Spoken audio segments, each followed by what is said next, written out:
বিশ্বনবী নিজের চাচা মুশরিক ছিল আবু তালেব। কি ছিল? বলেন বলেন। সে যখন মারা যাচ্ছিল তার কাছে যে বলেছিলেন, ইয়া আম্মি আবি তালিব লা ইলাহা ইল্লাল্লাহ হাজ্জুল লাকা ইনদাল্লাহি ইয়াউমাল কিয়ামা। বুখারী শরীফের হাদিস।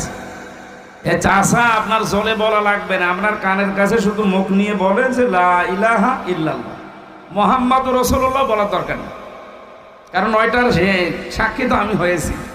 আপনি শুধু আল্লাহর একত্ববাদের এই স্বীকার আমার কানের কাছে মুখ নিয়ে করেন, আমি কিয়ামতের দিন আল্লাহর কাছে ঝগড়া করে আপনাকে জান্নাতে নিয়ে যাব।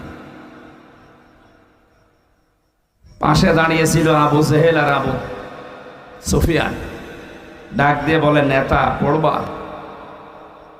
সারা জীবন বাপদাদার ধর্ম অনুসরণ করলে এখন ভাতিসারে নতুন ধর্ম গ্রহণ করে কলঙ্কিত হবা।